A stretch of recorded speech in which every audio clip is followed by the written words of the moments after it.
రాయాలి, ఒక్కొక్కరు ఒక్కొక్క విధంగా చూస్తారు ఒక సమస్యను. అదేవిధంగా శాసనసభలో చర్చ జరిగేటప్పుడు ఒకప్పుడు దేవేందర్ గౌడ్ గారు లైబ్రరీలో వచ్చి కూర్చొని గంటల కొద్దీ ప్రిపేర్ అయ్యి సివిల్స్కు ప్రిపేర్ అయ్యేటోళ్ళకంటూ కూడా ఎక్కువ ప్రిపేర్ అయ్యి ఒక్క పదం కూడా తప్పు మాట్లాడొద్దమ్మా.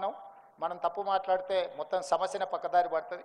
మనం 10 అంశాలు ప్రస్తావించి 9 కరెక్ట్గా మాట్లాడి ఒక్క తప్పు మాట్లాడితే ఎదుర్కొన్నవాడు ఒక్క తప్పును చూపించి ఇగో ఈ తప్పు చూపిస్తున్న మిగతా 9 కూడా అట్లాంటివి అన్నప్పుడు మొత్తం మన కృషి అంతా దెబ్బతింటుంది. కాబట్టి ప్రతిదీ వాస్తవాలనే చట్టసభలలో మాట్లాడాలి అని ఒక విద్యార్థిలాగా వారు కూర్చొని లైబ్రరీలో ప్రిపేర్ అయ్యేటోళ్ళు నేను చూసినాం సొంతంగా.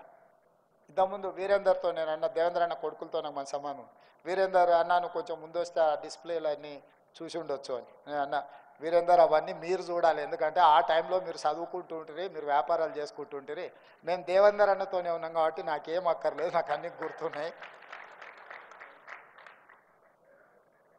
వారితో పాటు చట్టసభలో కానీ వారు జిల్లా పరిషత్ చైర్పర్సన్గా, ఎమ్మెల్యేగా, మంత్రిగా, రాజ్యసభ సభ్యుడిగా, తెలంగాణ ఉద్యమకారుడిగా వారితో ఒకసారి వరంగల్ నుంచి మీటింగ్ చేసుకొని వెనక్కి ప్రయాణమై వస్తుంటే ఎన్టీ రామారావు గారితో వారికి ఉన్న అనుబంధం కానీ అనుభవాలను కానీ వారు చెప్తుంటే ఎప్పుడు హైదరాబాద్ వచ్చిందో తెలియనంత కొన్ని రాజకీయ కీలకమైన మార్పులు జరిగిన సందర్భంలో జరిగిన సంఘటనలు అవి ఎవ్వరికీ తెలియదు.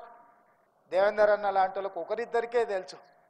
అట్లాంటి విషయాలు చెప్తుంటే రాజకీయాలలో ఈ అనుభవాలు ఏదైనా కొనుక్కోవచ్చు, అనుభవాన్ని కొనుక్కోలేము. అనుభవం అన్నిటికంటే రిచెస్ట్ థింగ్.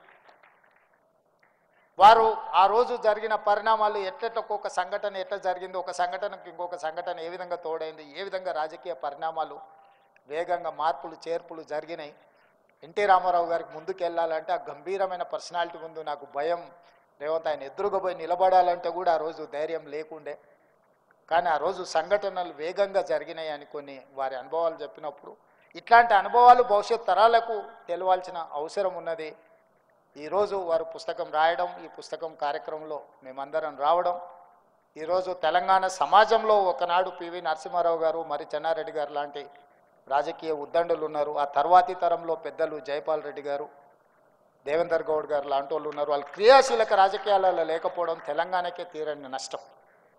జైపాల్ రెడ్డి గారు మన మధ్య లేకపోవడం, దేవేందర్ గౌడ్ గారు క్రియాశీలక రాజకీయాలు లేకపోవడం వల్ల తెలంగాణలో ఒక గౌరవప్రదమైన రాజకీయ వాతావరణం లేకుండా పోయింది. వారు ఏదన్నా మేము ఇప్పుడున్న కాంపిటీషన్లో మేము ఏదైనా మాట్లాడితే ఏందమ్మా అంత మాట నువ్వు అని అడిగేటోడు దేవేందర్ గౌడ్ గారు. అంటే అన్న మీరంతా వన్ డే మ్యాచ్లు ఆడారు, మేము 2020 ఆడుతున్నాము. ఇప్పుడున్న దాంట్లో hit out or get out తప్ప ఇవన్నీ లెక్కలు వేసేటట్టు ఏడుంది దేవేందర్ అన్న. పాతకాలంలో టెస్ట్ మ్యాచ్లాగా ఆడిర్రు జైపాల్ రెడ్డి గారు, పివి నరసింహారావు గారు, మరి చెన్నారెడ్డి గారు. ఆ తర్వాతి తరం మీరు వన్ డేలు ఆడిర్రు అన్న, ఇప్పుడు మేము 2020 ఆడుతున్నాము. కాబట్టి ఈ విషయాలు ఇప్పుడు ఇంకా అంటే అంతేనా అమ్మ, ఇట్లయితే ఎట్లమ్మా మీరందరూ ఆ చట్టసభలు అంటే ఎవరైనా అబద్ధం చెప్తే కూడా ఆయనకు ఆశ్చర్యం. చట్టసభలు అరే అమ్మ హౌస్లోకి ఇంత అబద్ధం మాట్లాడతాడు ఏందే, బయట ఏమైనా మాట్లాడిండంటే అర్థం ఉంది కాదని. అంటే ఆ సభకు అంతా గౌరవించేవాళ్ళు. వారి ఉపన్యాసం పాతది మీరు ఎప్పుడైనా వినండి, సెటైర్ ఉంటుంది, సర్కాజం ఉంటుంది, హ్యూమర్ ఉంటుంది, కంటెంట్ ఉంటుంది. కానీ ఈరోజు చట్టసభలలో మాట్లాడేటోళ్ళని చూడండి, ఎన్ని తిట్లు తీటినో, ఎంత సెటాగా తీటినో, ఎంత ఎదురుగున్నోళ్ళని అవమానించే విధంగా, కించపరిచే విధంగా మాట్లాడినో అనే పోటీ జరుగుతుంది. ఇది తెలంగాణ సమాజానికి మంచిది కాదు. మీరు అనుకోవచ్చు అన్న బాగానే చెప్తున్నాను కానీ మరి నీ సంగతి ఏందని. నేను మీ అందరికి చేసే విజ్ఞప్తి ఏంటంటే ఆటనే అట్లున్నది, అట్లా ఆడకపోతే నేను అవుట్ అవ్వాల్సి వస్తుంది. అట్లాంటి ఆట మేము ఇష్టం ఉండి ఆడడం లేదు. నాకు చాలా ఏళ్ళు కలిసి పనిచేసిన అనుభవం పెద్దలు దత్తాత్రేయ గారితో, లక్ష్మణన్నతో కలిసి పెరిగి అంటే వాళ్ళ ముందర పెరుగుకుంటూ వచ్చినాం. దేవేందర్ గౌడ్ గారితో కలిసి పనిచేసినాం. ఆనాడు ఉన్న రాజకీయాలు లేకపోతే విధానాలు, ఒక ఆర్గనైజేషన్ కమిట్మెంట్స్ ఇవన్నీ డిఫరెంట్ లెవెల్లో ఉండే. ఈరోజు ఉన్న పరిస్థితి ఇట్లా తయారైంది. కాకపోతే నేను ఈ కాంపిటీషన్లో ఉండాలనుకుంటున్నా, గెలవాలనుకుంటున్నా. కాబట్టి కొన్ని నాకు ఇష్టం లేకపోయినా కష్టంగా అనిపించింది. ఎందుకంటే నా పాత 2009 నుంచి 14 అసెంబ్లీలో స్పీచెస్ చూడండి. మొట్టమొదటి బడ్జెట్ రాజశేఖర రెడ్డి గారు ప్రవేశపెట్టినప్పుడు చంద్రబాబు నాయుడు గారి తర్వాత నేనే ఇనిషియేట్ చేసిన బడ్జెట్ డిస్కషన్ని.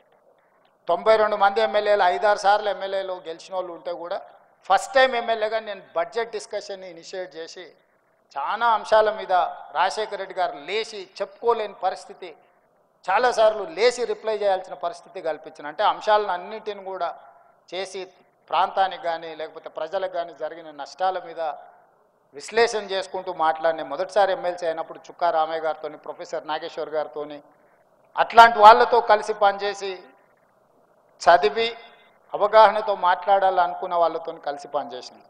పోను పోను పోను పోను అది ఎట్లా తయారైంది అంటే ఇప్పుడు ఉన్నట్టుగా తయారైంది.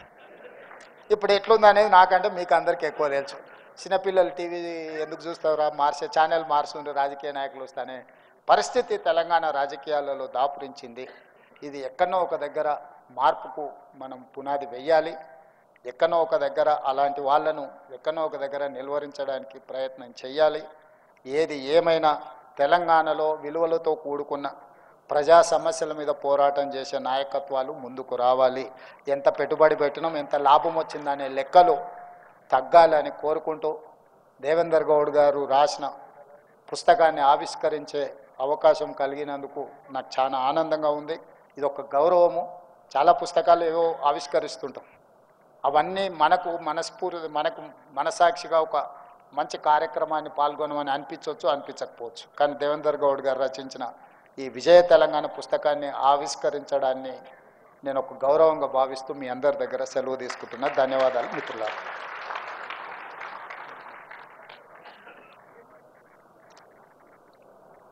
గౌరవ ముఖ్యమంత్రి వర్యులు అన్నగారు రేవంత్ రెడ్డి అన్నగారికి మనస్ఫూర్తిగా ధన్యవాదాలు తెలియజేస్తూ ఉన్నాము.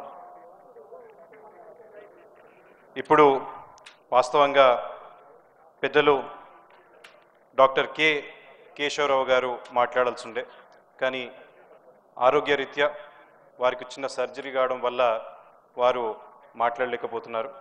ఇప్పుడు గౌరవనీయులు పెద్దలు రాజ్యసభ సభ్యులు డాక్టర్ లక్ష్మణ్ అన్న గారిని